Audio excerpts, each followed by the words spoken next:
Lectura del Santo Evangelio según San Juan.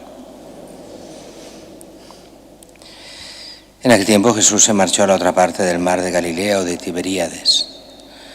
Lo seguía mucha gente porque habían visto los signos que hacía con los enfermos. Subió Jesús entonces a la montaña y se sentó allí con sus discípulos. Estaba cerca la Pascua, la fiesta de los judíos. Jesús entonces levantó los ojos y al ver que acudía mucha gente dice a Felipe: ¿con qué compraremos panes para que coman estos? Lo decía para probarlo, pues bien sabía lo que iba a hacer. Felipe le contestó: 200 denarios de pan no bastan para que cada uno le toque un pedazo. Uno de sus discípulos, Andrés, el hermano de Simón Pedro, le dice: aquí hay un muchacho que tiene 5 panes de cebada y 2 peces. ¿Pero qué es eso para tantos?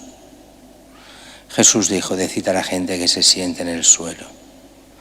Había mucha hierba en aquel sitio, se sentaron y solo los hombres eran unos 5.000. Jesús tomó los panes, dijo la acción de gracias y los repartió a los que estaban sentados. Y lo mismo todo lo que quisieron del pescado. Cuando se saciaron, dice a sus discípulos: recoged los pedazos que han sobrado, que nada se pierda. Los recogieron y llenaron 12 canastos con los pedazos de los 5 panes de cebada que sobraron a los que habían comido. La gente entonces, al ver el signo que había hecho, decía: este es verdaderamente el profeta que va a venir al mundo. Jesús, sabiendo que iban a llevárselo para proclamarlo rey, se retiró otra vez a la montaña él solo. Palabra del Señor.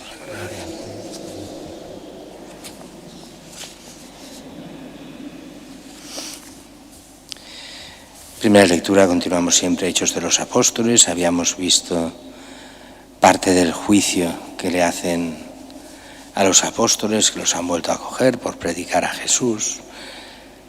Y empieza aquí en medio de este juicio aparece este Gamaliel, doctor de la ley, el que había sido el maestro, el que será el maestro de San Pablo como judío, no como cristiano. Uno de los grandes doctores de aquella época, todavía reconocido por los judíos hoy como un grande de aquella época. Pues explica estos alzamientos. Aquí es muy, muy curioso ver la historiografía moderna. Nos faltan muchísimos documentos de la época, pero si no se encuentra exactamente en la historia que diga que tal año fue esto o fue lo otro, tal como dice los Hechos de los Apóstoles, si no aparece, es una invención de los apóstoles, una invención de Lucas en este caso. Y así lo dicen. Tantas cosas en la Biblia, en el Nuevo Testamento, se han dicho que eran invenciones porque no constaban históricamente, y poco a poco se han ido descubriendo los documentos que hacían que esa historia fuera real, que hubieran esas cosas. ¿Cuántas veces se nos ha dicho que no habían censos en tiempos de Cirino, y después han descubierto que sí, que habían censos? Así que todo era falso, todo el Evangelio, y resulta que no. Y así toda la historia, pues ahora dicen que no, que Gamaliel, que estas subidas eran de otra época, no coinciden con los datos, hasta que se descubra que sí coinciden con estos datos. Nos importa poco lo que digan, porque los que van contra el Evangelio siempre buscan, y muchas veces inventan lo que sea para decir que es imposible el Evangelio, porque en el fondo la lucha no es contra el Evangelio, es contra Dios mismo. El caso es que Gamaliel explica estos levantamientos de israelitas para decir: mira, si son cosa de hombres esto desaparece, se mata al que se ha levantado y se acabó la historia. Pero cuidado, porque aquí está pasando una cosa rara.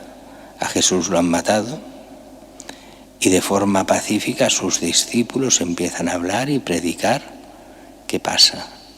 Cuidado, que si esto es de Dios no se puede parar.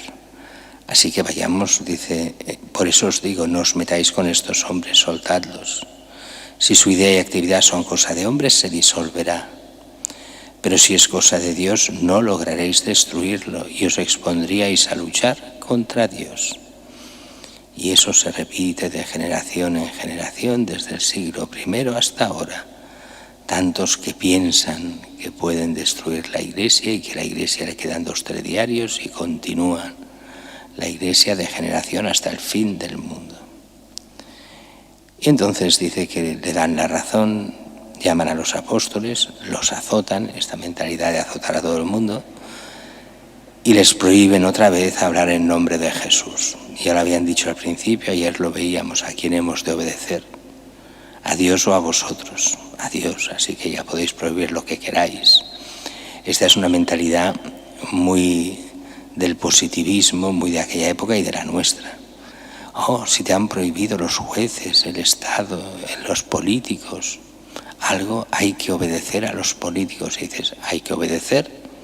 Sí, en aquello que se legaliza o se dice o se hace de forma justa. Pero a las leyes injustas no se obedecen.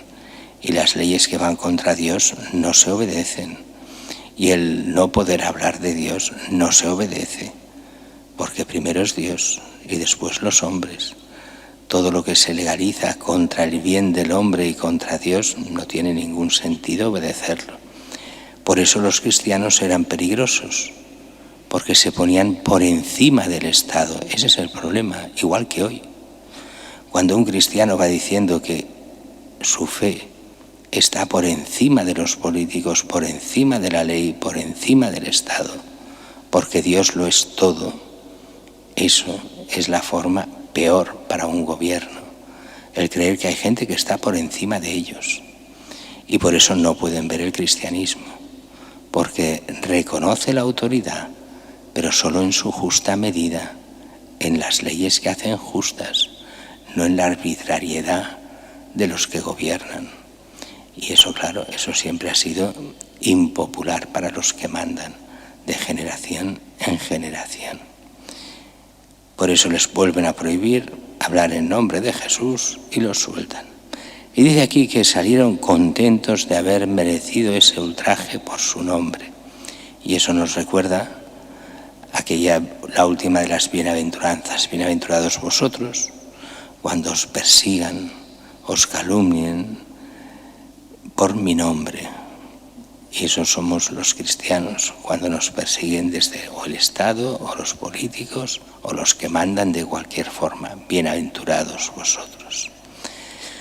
Mientras que hoy empezamos este capítulo 6 del Evangelio, multiplicación de los panes y los peces, que parece que sea una cosa menor, un milagro más, pero está dentro de este capítulo 6 que iremos viendo los próximos días. Y ese capítulo 6 es la explicación de la Eucaristía.